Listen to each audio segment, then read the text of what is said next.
Bonjour! Donc, dans cette vidéo, je vais vous expliquer ce qu'est un adjectif. Donc, on a déjà eu la vidéo qui expliquait pour le nom, pour le déterminant, et maintenant, c'est l'adjectif. Donc, un adjectif, qu'est-ce que c'est? C'est un mot qui sert à expliquer comment est le nom. Donc, par exemple, je vous donne des exemples ici. Le gentil chat. Donc, comment est le chat? Il est gentil. Donc, gentil ici, il vient compléter le mot chat, qui est un nom. Il vient ajouter des informations sur le chat. Le garçon musclé. Donc, comment est le garçon? Il est musclé. Donc, musclé, c'est un adjectif qui vient expliquer comment est le garçon. Donc, il vient ajouter des informations. La table noire. Comment est la table? Elle est noire. Donc, c'est pour ça que le mot noir, ici, c'est la couleur noire, vient compléter le mot table. Donc, il vient expliquer comment est la table. Un adjectif, c'est pas un mot essentiel dans la phrase, ce qui veut dire que je peux l'enlever dans ma phrase et ma phrase va quand même avoir du sens. Par exemple, je peux dire le chat. Donc, le chat, ça fonctionne. Par contre, si on se rappelle pour le déterminant, je ne peux pas l'enlever. Et pour le mot chat, je ne peux pas l'enlever non plus. Donc, je ne peux pas dire le gentil. Ça ne fonctionne pas. Il faut ajouter le mot chat. Et je ne peux pas dire gentil chat non plus. Il manque le déterminant. Donc, l'adjectif, je peux l'enlever, alors que le déterminant et le nom, je ne peux pas les enlever dans la phrase. Donc ici, on dit que l'adjectif s'accorde en genre, ça veut dire qu'il devient féminin ou masculin, et en nombre, donc il devient singulier ou pluriel, avec le nom. Donc, je redonne les mêmes exemples ici. Le gentil chat, donc on a dit que gentil venait compléter le mot chat. Donc, chat ici, c'est masculin singulier, ça veut dire que gentil, je vais l'écrire masculin et singulier. Le garçon musclé, musclé, on a dit que ça venait compléter le mot garçon. Garçon ici, c'est un nom qui est masculin singulier, donc l'adjectif est masculin singulier. Finalement, ici, la table noire, on a dit que noir venait compléter le mot table, qui est un nom féminin singulier. Donc, on a ajouté ici à noir un E à la fin pour indiquer qu'il est féminin singulier. Donc, avec les adjectifs, on va les modifier pour qu'ils puissent s'accorder avec le nom.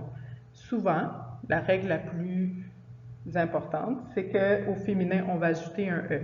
Par contre, plus on va faire d'exercices, vous allez voir que souvent, il y a des adjectifs qui vont changer complètement ou la fin du nom va changer. Mais ce qui est important de comprendre, c'est que l'adjectif va changer s'il est féminin ou s'il est masculin. Même chose au pluriel, la plupart du temps, c'est qu'on ajoute un S.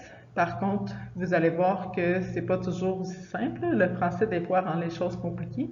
Donc, plus tard, on va pouvoir voir les règles de l'accord de l'adjectif. Donc, selon la terminaison au masculin, on va l'écrire différemment au féminin et au pluriel. Donc, ici, on dit aussi que l'adjectif, il peut être placé avant ou après le nom.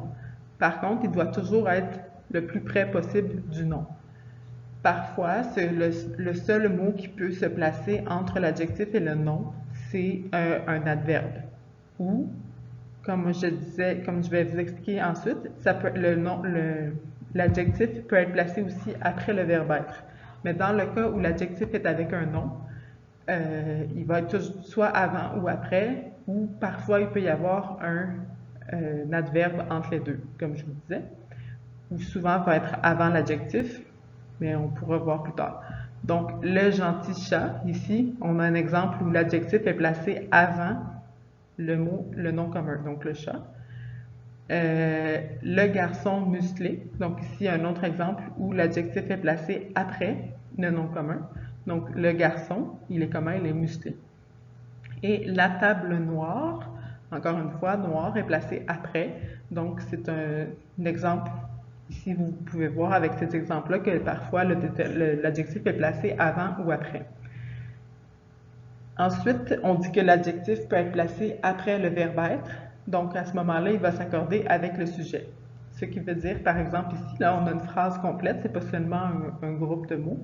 Donc, mon enseignante est gentille. Ici, est, on a le verbe être au présent. On doit, pardon, on doit se demander c'est qui est gentille. Donc, c'est mon enseignante. On va le mettre, enseignante ici, c'est féminin singulier, donc on va l'accorder gentille, féminin singulier. Même chose ici, elles sont belles. Donc ici, on a le verbe être au présent, au pluriel, à la troisième personne. Donc, belles, c'est qui sont belles? C'est elles. Donc, c'est un pronom ici. Mais même si c'est un pronom, on ne sait pas c'est qui vraiment ces personnes-là. On peut voir quand même que c'est féminin et c'est pluriel. Donc, on va mettre belle avec un S à la fin.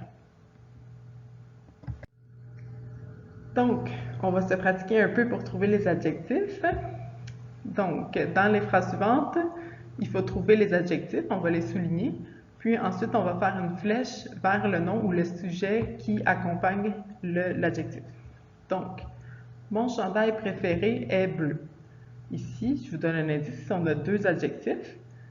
Donc, le premier adjectif, est-ce que vous l'avez trouvé? C'est préféré. Donc, c'est quoi qui est préféré? C'est chandail. Donc, c'est mon chandail. C'est quel genre de chandail? Mon chandail, il est comment? C'est mon chandail préféré. Et le deuxième adjectif, c'est bleu. Donc, bleu, vous voyez, il est placé après le verbe être. Donc, c'est quoi qui est bleu? C'est mon chandail. Donc, ici, j'ai donné deux adjectifs dans ma phrase pour le même nom commun. Donc, mon chandail, j'ai expliqué que c'était mon chandail préféré. Et en plus, j'explique qu'il est bleu. Dans la deuxième phrase, ces grands arbres ont plusieurs gros nids dans leurs branches. Donc ici, on a deux adjectifs. Le premier, c'est grand. Donc, c'est quoi qui est grand? C'est l'arbre. Donc, si tu regardes ici, arbre, il est pluriel et masculin. Donc, on a mis grand, masculin et pluriel. Donc, les arbres, ils sont comment? Ils sont grands. Ensuite, le deuxième adjectif, c'est gros. Donc, qu'est-ce qui est gros? C'est le nid, les nids. Donc, ils ont plusieurs gros nids. Alors, gros ici vient compléter nid. Les nids sont communs, ils sont gros. Et il est placé avant le nom commun. Dans la deuxième phrase, il y a un adjectif. La troisième, pardon, il y a un adjectif. Je suis contente de te voir. Donc, l'adjectif est contente. C'est qui est contente? C'est je. Donc, si tu remarques ici, il y a le verbe être avec le pronom. Là, évidemment, c'est moi qui ai écrit la phrase. Donc, moi, je suis une fille. Donc, j'ai mis le déterminant contente, l'adjectif, pardon, contente au féminin. Parce que c'est moi, je sais que c'est moi, donc je suis une fille. C'est pour ça que je l'ai mis au féminin. Donc, c'est la même chose. Quand toi, tu écris une phrase avec le mot je, avec le pronom je, quand tu parles de toi, mais si tu es une fille, tu dois mettre tous les adjectifs au féminin. Et si tu es un garçon, tu les mets au masculin. Maintenant, la dernière phrase, le petit ami de ma sœur a des nouveaux souliers rouges. Donc ici, on a trois adjectifs. Donc, je te laisse trouver le premier. C'est petit. Donc, l'ami de ma sœur, il est comment? Il est petit, donc c'est le petit ami. Donc, petit ici vient compléter le mot ami. Ami est masculin singulier, c'est pour ça qu'on a mis petit masculin singulier. Le deuxième adjectif dans cette phrase, c'est nouveau. Donc, qu'est-ce qui est nouveau? Ce sont les souliers. Donc, souliers ici, si tu remarques, des souliers, c'est pluriel et c'est masculin. C'est pour ça qu'on a mis nouveau avec un X à la fin. C'est pour indiquer que le mot est pluriel et il est masculin. Et finalement, les souliers sont comment? Ils ne sont pas seulement nouveaux, ils sont aussi rouges. Donc, rouge, on a mis un S à la fin parce que c'est les souliers qui sont rouges. Et donc, c'est masculin pluriel parce que soulier est masculin pluriel. Si tu remarques ici, on a un nom commun, on a un adjectif qui est avant et un adjectif qui est après. Donc, ça aussi, ça peut arriver parfois dans les phrases. Plus on met d'adjectifs, plus il y a d'endroits où on peut les placer. Donc, j'espère que ça t'a un peu aidé pour comprendre ce qu'est un adjectif. Bientôt, tu vas recevoir des exercices pour te pratiquer. Puis, n'hésite pas si tu as des questions. Merci, bonne journée.